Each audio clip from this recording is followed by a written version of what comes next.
اوس راځي چې وګورو چې وکټر مقدارونه څه ته وایي او دا ولې د سکیلرونه بدل دي. د مثال په توګه د وکټر مثال به راواخلو چې وکټر څه ته وایي. مثال زور چې دی د زور نه مخکې یو بل وکټر مثال راواخلو. د مثال په توګه پوزیشن یا زیږې. د یو شي پوزیشن معلوموله یا زیږې دته به دلته ولیکو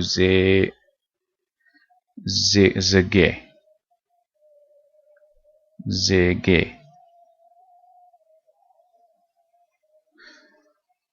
یو شی په کم ځای باندې ولاړ دی یا پروت دی یا دا یو وکټر مقدار دی. د مثال په توګه که ته ووایې چې یو سړی ستانه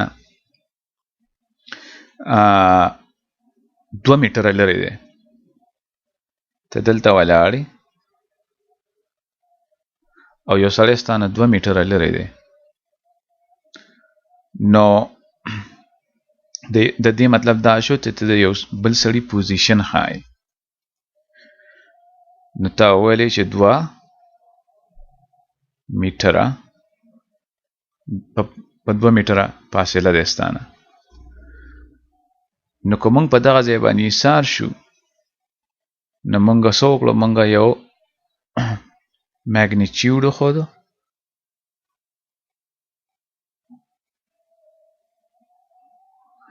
او یو یونټ وښودو. سمه ده؟ اوس موږ دا هم ویلی شو چې یو سړی ستانه 2 میټره لرې دی، نو دا هم ویلی شو چې 2000 ملي میټره دننه لرې دی. نو دا یونټ او میګنیچیوډ یو بل پورې تړلي دي، دا شمیره دا په یونټ باندې اړه لري. خو دلته اوس سوال دا پیدا کیږي چې سړی خو ستانه 2 میټره لرې دی، خو کم طرف ته، کم اړخ ته. نو دا بیان تر هغې پورې نیمګړی دی. که صحیح پوزیشن موږ ښودل غواړو د دغه سړي، نو موږ له دا پکار دی چې دا ووایو چې دغه سړی د دې ځای نه که مثلا نښه چې ما کړې د دې ځای نه 2 میټره لرې دی، ګس لاسته، ښي لاسته، بره، ښکته یا یو بل طرف ته. نو د طرف ښودل دلته ضروري شي د یو شي په زیږي معلومولو کې یا د هغه شي په پوزیشن معلومولو کې. د مثال په توګه تا وویل چې یو سړی ستانه 2 میټره لرې دی، نو 1 2 دې ځای کې دی. نو دا ته اصل کې وایي چې 2 میټره لرې دی، خو ګس لاسته.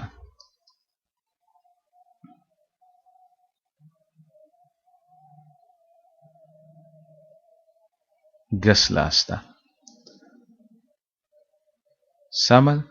نو دې ځای کې چې کله مونږ دې ته اړ شو چې د یو شیز پوزیشن وښایو او په هغې کې مونږ دې ته اړ شو چې د هغې دپاره مونږ اړخ ښودل ضروري شي، دا ډایرکشن شو.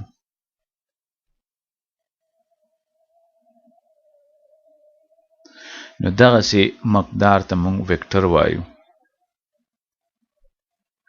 راځئ چې یو بل مثال راواخلو. د مثال په توګه دلته یو باکس پروت دی،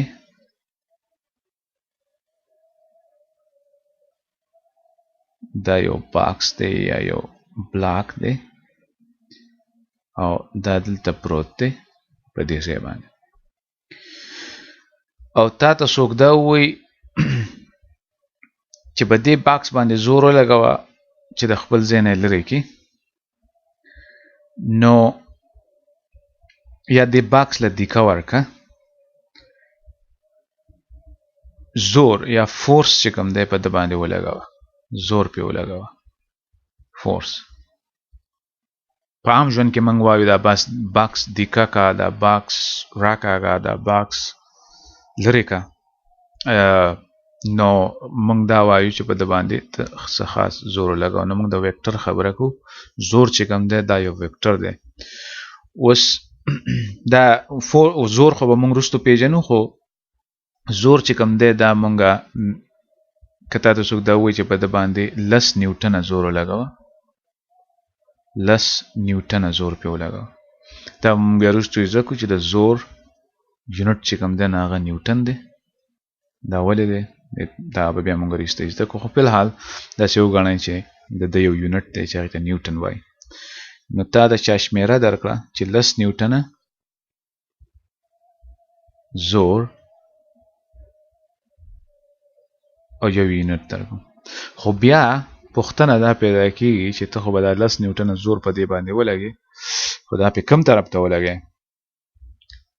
یعنې دلته خو مونږ سره دا مونږ ته دا ازادي ده چې د دې باکس له مونږه ګس لاسته، ښي لاسته، ګس لاسته، په بره، په ښکته، په ترس بېشماره اړخونه دي چې په هغې کې وله دیکه ورکولی شو. یعنې 10 نیوټنه دیکه خو به ورکو، خو چې کوم طرف ته یې ورکو؟ نو د دې داسې قسمه مقدار چې د هغې دپاره اړخ ښودل ضروري شي، نو هغې ته مونږه ویکټر مقدار وایو. او زور چې کوم دی نو دا یو ویکټر مقدار دی. نو د مثال په توګه که تا ته څوک ووایي چې دې باکس له دیکه ورکه، 10 نیوټنه دیکه ورکه او ګس لاسته دیکه ورکه، نو بیا به ته ورسره ولیکې چې 10 نیوټنه دیکه دغه باکس له ورکول کېږي او دا دیکه ورکول کېږي ګس لاسته.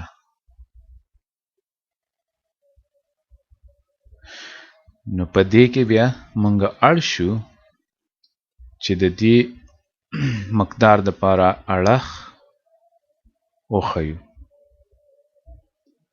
یا ډایرکشن په ګوته کو.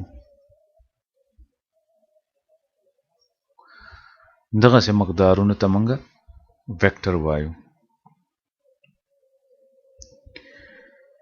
نو ویکټر مقدارونه خو ډیر دي او په مزه مزه به دغه مونږ زده کوو، خو بیا پوښتنه دا پیدا کېږي چې کله مونږه کره شمېره کوو او کچ میچ او حساب کتاب کوو، نو دې ویکټر مقدارونو سره به مونږ څه کوو؟ د مثال په توګه 2 کسه په دې باکس باندې زور لګوي، نو دا 2 زورونه شو. نو دا مونږ یو بل سره څنګه جمع کوو 2 زورونه؟